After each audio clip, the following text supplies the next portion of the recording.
You're listening to Seize Your Adventure, the podcast that shares stories of adventure and outdoor living with epilepsy. There's never going to be easy in adventure. It's always going to be difficult at some point. You can find adventure in all parts of your life. It's just kind of how it makes you feel. When you're experiencing joy, you're experiencing excitement, you're experiencing fear, you're experiencing intimidation. But that's one sacrifice it's worth to make, because it always leads to really positive things happening along the way. Challenging, completely off the wall things that everybody goes, oh, I don't think you should do that. That brings you somewhere that just feeds your soul.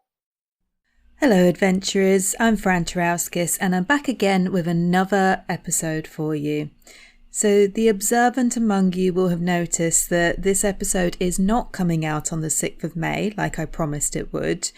May has been a particularly busy month for me, so I can only apologise for not getting the episode out sooner, but I did want to make sure that it was a good one for you.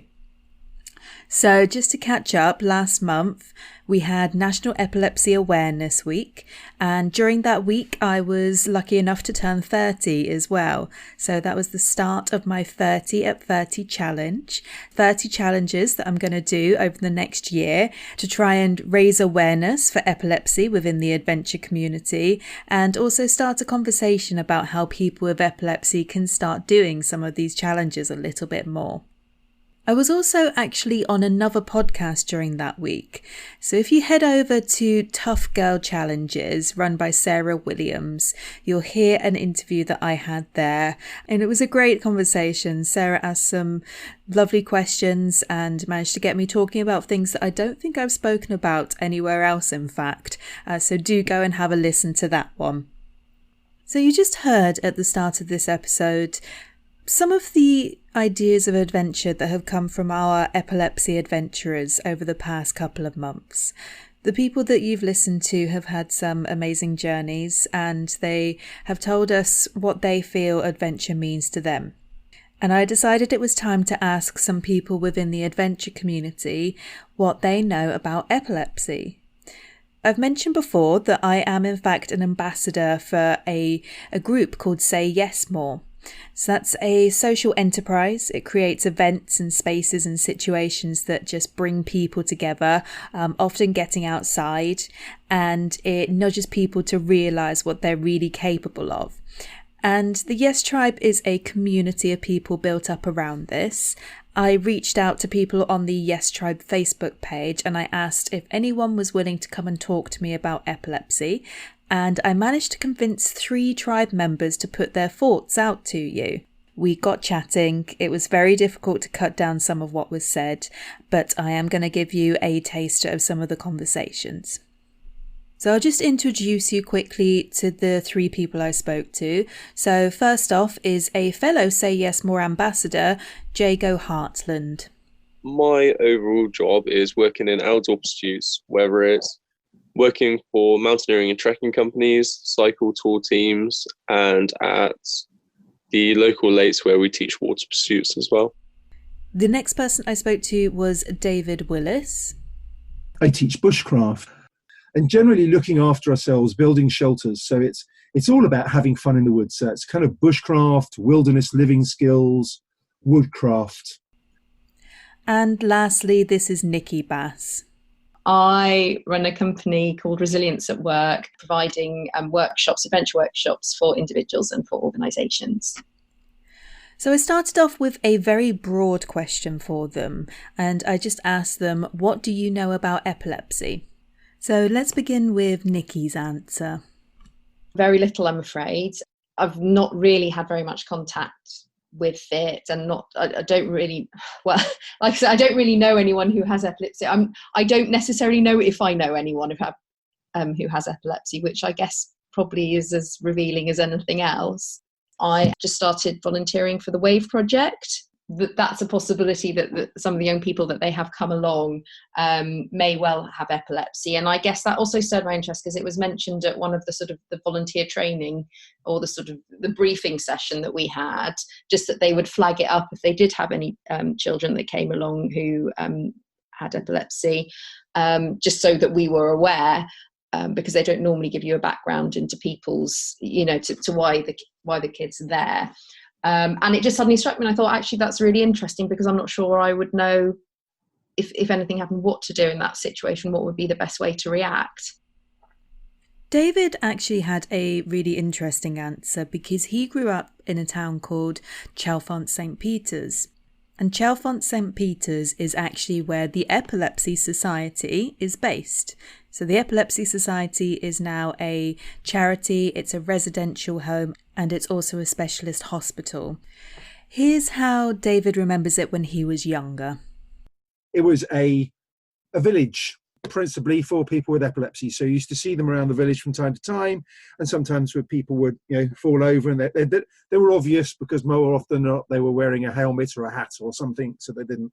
This is as a kid, I'm trying to think, that's like, goodness me, that's the best part of 50 years ago. I would hope things have changed a little, but but the condition, who knows. I'm reasonably aware of what may or may not prevail, but also it's I guess my only experience is knowing that people may, for whatever reason, collapse, but then I'm also expecting that nowadays more people are, perhaps like yours, are far more aware of what's going on. Mm-hmm. So I've never been asked by anybody who suffers, actually that's not true, I have, but she doesn't exhibit any signs of it and doesn't seem to have any issues with it, but so maybe I should ask her, actually, for next time. Now, speaking to Jago was quite interesting, because he talked about what he knew about seizures from his first aid training. And he mentioned that seizures and anaphylaxis are actually taught at the same time. And this gave him a little bit of confusion, because seizure first aid and anaphylaxis first aid are actually quite similar. So we talked a little bit about the difference. Me thinking back to anaphylaxia and epilepsy is probably how your first aid teachers probably teach them in groups. So you always tend to teach, like, obviously with seizure, you obviously try to do the most comfortable thing. So you're always going to be looking after people in that seizure. You're not going to be holding them down. You're not going to be putting anything in their mouths, which are things of the past, which obviously went badly wrong as well. But that's probably one of the mishaps as well, actually, being taught that obviously they're that group, so you don't actually realise what the difference between some of them are. So Jago picked up on a really important point there, which is the difference between seizure training and epilepsy training. So most people that work in the outdoors will have first aid training and will know what to do with a seizure, but they might not necessarily understand the different types of seizures that you get when you have epilepsy. It's also important to note that with seizures, they can be caused by other things as well as epilepsy. 1 in 20 people will have a seizure at some point in their life, whereas it's 1 in 100 people that have epilepsy. And that 1 in 100 people is still quite a lot. It means that most people will know someone with epilepsy, as we can hear from Nikki. Yes, it was actually at university, and like I said, it wasn't a direct experience, but somebody so I used to be part of our university ski and snowboard club and on the committee for that. And the chair at the time started, whilst she was sort of on the committee, started developing some symptoms that were a bit strange, and I think she ended up having a fit, and was during that year diagnosed with epilepsy. And I just remember, I wasn't very close to her, so I didn't really know all the details, but I do remember it, sort of the impact it had on her. She wasn't allowed to drive anymore, and to find out, I mean, we must have been sort of 19, 20 at that stage, so it did have quite an impact on her life. And I think especially being someone who was sort of outdoors and loved skiing and adventure and that side of things, so I guess that's been my sort of my closest experience of it, in terms of seeing the impact it can have on someone, even just getting that diagnosis. So I talked a little bit with all three of them about the fact that there are many different types of seizure that can happen when someone has epilepsy. So you have the very noticeable tonic-clonic seizures where somebody falls to the floor, they lose consciousness and they convulse. But there are other types of seizure which can cause things such as muscle jerks, muscle spasms, loss of consciousness but still standing up or sitting, and lots of different things that are affecting your brain but not necessarily as obvious as those tonic-clonic seizures. This is really important when it comes to doing things like risk assessments, and risk assessments are the perfect time to speak to an activity provider and give them more information about your epilepsy. Some people are far more open and helpful with explaining needs that people have, whether it's adults or children or teenagers, and others don't tend to tell you. Most people that do this sort of thing professionally, running things, will have a consent form, and the key thing is there's that box on that says, is there anything I need to know in order to make things safe and enjoyable for you? In terms of the risk assessments that you take with someone saying that they have epilepsy at a young age, obviously it'd be down to the parents' choice and being in touch with the parents about it. But we would always keep a much closer eye on someone like that. Whereas obviously with an adult, it does become a little bit more difficult in some ways. The only ways being that, we're not always having to be there to keep an eye on them, because I can be an instructor or we can watch over them and the whole safety factor is there. Although it's their choice, so it tends to be down on how well they know themselves and how well they can make that judgment call. But yeah, it's always better to be safer rather than sorry. So the risk assessment would always take into consideration how they feel about their health, any medication, or whether they know how well they are at this activity or any triggers. So we could ask them if they have triggers of stress. And obviously, pretty much always in the outdoors, if they're not used to it, there's quite a lot of stress factors involved. So we just try to measure their choices and measure those risks that we're running through. But yeah, just try and make it as safe as possible. So I did actually point out to Jago the assumption he made that someone needed to be looked after because they are prone to seizures. And we talked a little bit about the different type of seizures and how much support and adaptation some people might need and how little some other people might need. And once we talked about that, he understood much more the idea of an individual risk assessment depending on the type of epilepsy and how it presents. Nikki already had a really good idea of this, in fact. She talked a lot about working with the individual and also with the providers of the sport that she works with. So for me, I guess it would very much be a conversation with the provider that I'm partnering with. They're the ones who would have the risk assessment for the physical aspect of it.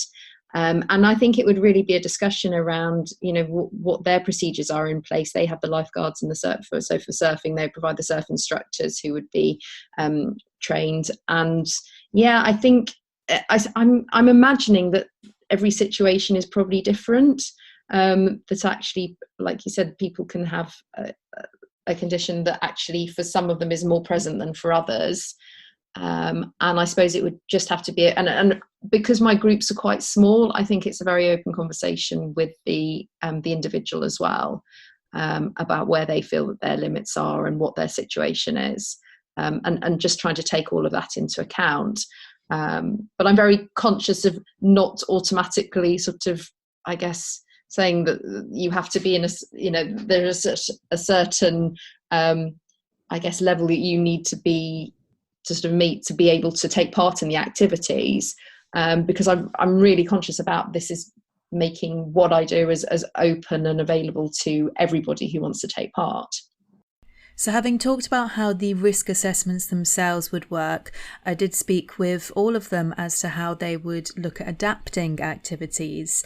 And I think that David summed up really nicely just small adaptations that we can do to make sure that those activities he runs are a little bit safer if somebody is prone to seizures. Fire safety, when you're around in the woods and having fires, always having buckets of water and things around anyway. Yeah, so if I've got someone who potentially could have a seizure of some description, and it could be, of course, if it happens, it's going to be when they're near the fire or something, then at least being able to actually quench the fire. If you think, actually, that's a risk, I just want to pick up a bucket of water and I put the fire out, which is not the same as moving it. But there must be all sorts of other ways and means around it, I should think. And maybe it's simply the fact that actually everybody gives the fire a slightly wider berth than normal. The fire is a little bit more out of reach, or if you're doing anything next to the fire, people are sitting down. From speaking to Jago, David and Nikki, I think that there are gaps in knowledge across the board. And this mostly comes down to the different types of epilepsy, the different types of seizure, and how it affects everyone in a different way.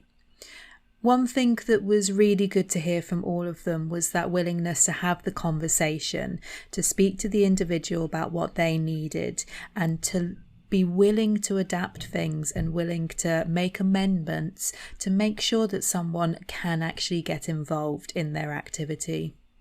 The key thing is being able to formulate the right questions to ask so that they're not too intrusive, but at the same time they're showing that you're interested and that you just want to make sure things are safe. They're not, these are questions that you want to ask people. They're not putting barriers up so that you can't do something. In a way, they're almost making sure that you can do all the exciting stuff that we want you to do. And that's the really important thing.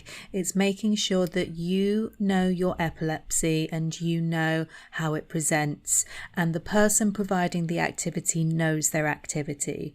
And by speaking together, that's how you can adapt, and that's how you can keep everyone safe, including yourself. So I did rush through some of the seizure and epilepsy information there. So if you would like to know more, I do have a little bit of information on the Seizure Adventure website. So that's SayYesMore.com. Scroll to the bottom and click on the Learn About Epilepsy tab. You can also go to some websites which are really useful. So you've got Epilepsy Society, you've got Epilepsy Action, and also Young Epilepsy is a really good one for teaching children about their own epilepsy. And also if you are working with children with epilepsy, that is a great place to go and have a look at. Now, speaking of Young Epilepsy, I am actually raising some money for them. One of the challenges I'm doing for 30 at 30 is a 100-kilometre trail run. So that's over 2 days along the Ridgeway in the UK. And I'm trying to raise £500 for Young Epilepsy whilst I'm doing this. If you'd like to find out more about the run and if you'd like to donate, you can go to my personal website. That's francescatorauskis.co.uk. The link for that is in the show notes for you. I know it's a bit of a long name to remember.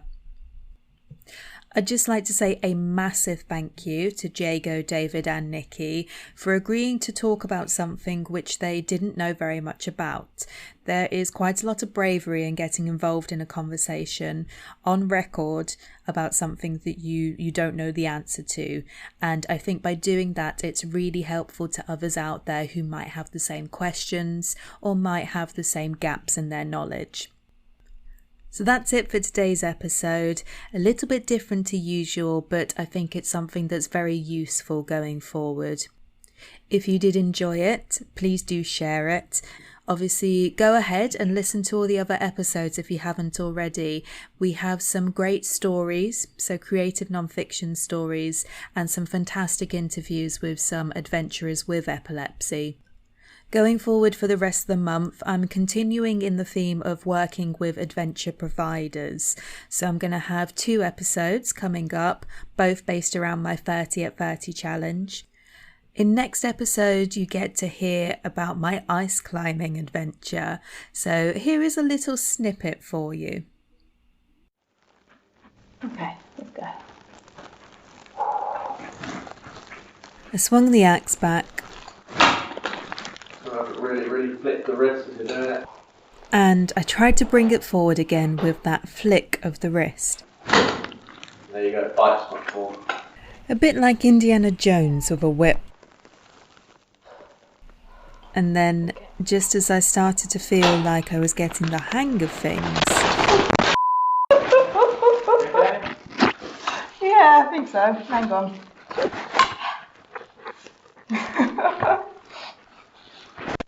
Right, let's try that again.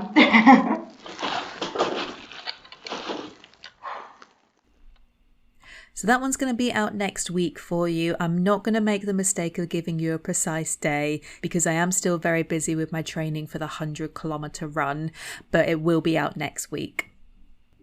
Thank you very much for joining me again today. It is great to be back. And I did, of course, ask Jago, Nikki and David what adventure means to them. So I'll leave you with their thoughts. And until next time, safe adventures, everyone.